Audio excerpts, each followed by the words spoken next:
Welcome to Walker of Worlds podcast. My name's Rachel, and this is a podcast where we step behind the veil to take a look at some long lost and little known spooky stories and urban legends. This story isn't that little known if you read in the right circles. In fact, the urban legends surrounding this place have morphed into a whole other beast. So much so the place in question now uses the same stories to tease visitors. Covering an astounding 33,000 acres, this place is the largest of its kind in the Western Hemisphere and the second largest in the whole of the world. Tunnels which either hide large groups of people or are the hub for a global high-speed underground train are said to lie beneath it. It's also rumoured to be home to either the Illuminati or the New World Order. Welcome to Denver Airport, possibly the only airport in the world that's embraced the stories and conspiracy theories that surround it. Construction for the airport began in 1989 and to many people seems strange as Denver already had the Stapleton International Airport in the south of the city. Stapleton had 6 runways, a number which was matched at the new airport. Stapleton closed in 1995 when Denver opened, with runway issues being cited for the closure. Costs for building the new airport were around $4.8 billion.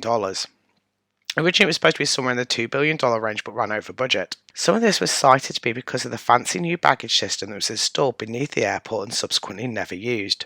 Touted as the world's most advanced baggage system, this massive piece of engineering has sat abandoned beneath the airport since 2005. Baggage is apparently now moved around the tunnels by staff and carts, a route which the airport believes is cheaper than the $1 million a month maintenance fee of the abandoned one.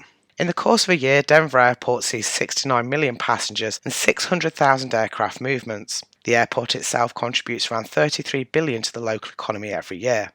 But we're not here to talk about the airport's facts and figures, we're here to talk about its dark side.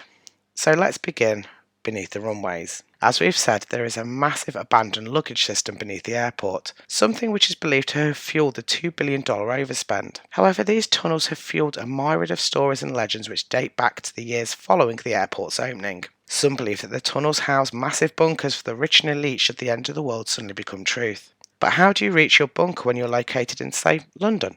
By the high-speed train that is rumoured to crisscross the planet inside these same tunnels. These trains are said to link a number of DUMBs, that's deep underground military bases, to you and I, which are places where the military and the elite either meet, practice or live in once the end of the world arrives. Others believe that the tunnels are used for people trafficking, particularly children. This has become a hot topic in recent years with the arrest and subsequent death of Jeffrey Epstein. Many believe that the trafficking that's happening beneath the airport isn't for humans. They believe that people, both children and adults, who are trafficked beneath the airport are taken there for use in experiments by aliens. This leads on to another theory about aliens not coming from outer space, but actually living beneath the crust of our planet. But that's a whole other story.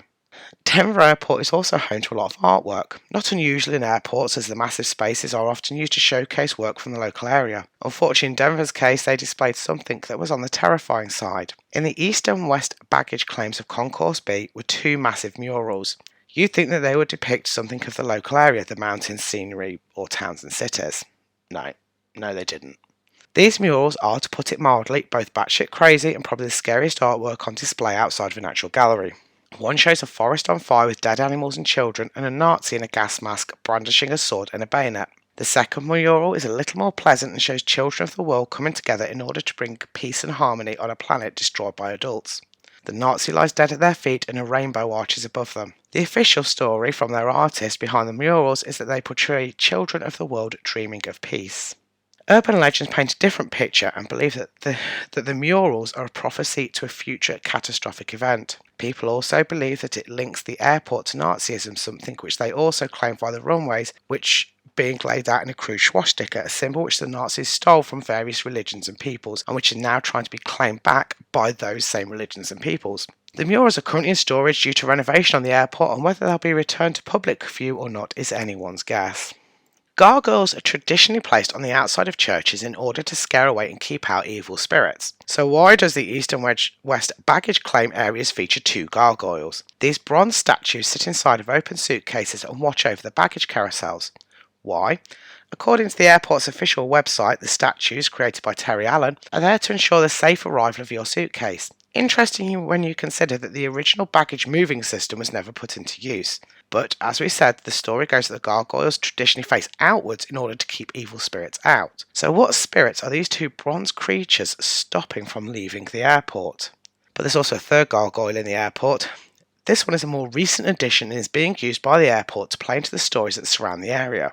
Created by a local advertising agency, the gargoyle in question talks to passengers, welcoming them to the Illuminati's headquarters before quickly correcting itself and instead welcoming them to Denver Airport.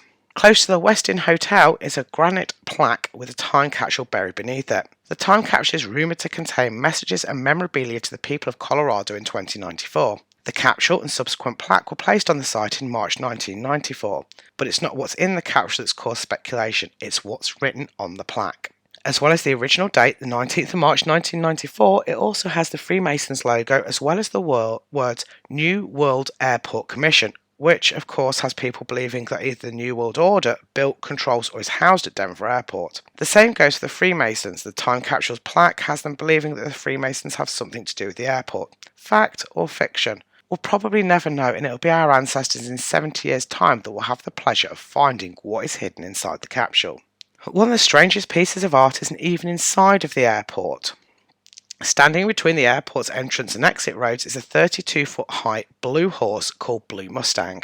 With glowing red eyes, which were apparently a tribute to the artist's father's neon shop, the horse has been wowing and terrifying travellers since it was installed in 2008. By day, the rearing Mustang is pretty, well, tame. But it's at night that it truly comes alive. Lit by floodlights from below and with its red eyes blazing through the night, the Mustang truly does look like something pulled from the bowels of hell in order to terrify locals and travellers alike. But the story of the strange horse sculpture doesn't end there. In 2006, the Mustang's artist was killed when one of the pieces fell from a hoist and pinned him to a steel support beam, severing an artery in his leg. He bled to death on his studio floor before being declared dead on arrival at a local hospital. The accident gave rise to a new name for the Blue Mustang, Lucifer, and locals deemed the giant 32-foot high piece cursed. Some even claim that the blue creature with the glowing red eyes is another sign of the apocalypse at Denver Airport, claiming that the Mustang is representative of one of the horses belonging to the four horsemen of the apocalypse. The references to death at the airport don't end there. In 2010, apparently to promote a nearby Egyptian exhibition, a 30-foot tall statue of Anubis, the god of death, was erected within the airport grounds. The statue, coupled with Lucifer, as well as the gargoyles and the artwork inside of the terminals, raised eyebrows. Because why not? The airport already plays into the conspiracy theories right up to the present day. So why not place a statue of the Egyptian god of the dead in among everything else that is already housed in and around the terminals? As we've said, airport management are keen to play into the conspiracies. In 2016, they hosted a museum of some of the area's milder conspiracies. Displays included an alien skull which had been excavated during construction. The sand-coloured skull includes large eyes and a pointed chin, and had, it turns out, been created and hidden by a worker during the airport's construction, proving that the conspiracies and urban legends predate a lot of those told today. So, Denver Airport. Cursed, home of the cabal, or just plain quirky? There's definitely a feeling something could be, well, off with the airport. Maybe it's the immense size. At 33,000 acres, it's the second largest airport in the world, which makes you wonder why they needed so much space, especially for a hub airport. The state understandably has several such airports, including Atlanta and Chicago O'Hare. Denver seems a little more remote, especially for international routes. Only 4 of the top 10 international destinations are outside of the Americas and Canada. Most of the routes are domestic, with Las Vegas in the number 1 position, so they're not landing the heavy A380s there. One theory, which is entirely plausible and not so much of a conspiracy, is that the airport is a backup for the nearby Cheyenne Mountain. Formerly home to NORAD, Cheyenne Mountain now houses the Space Force and is a heavily fortified defensive bunker.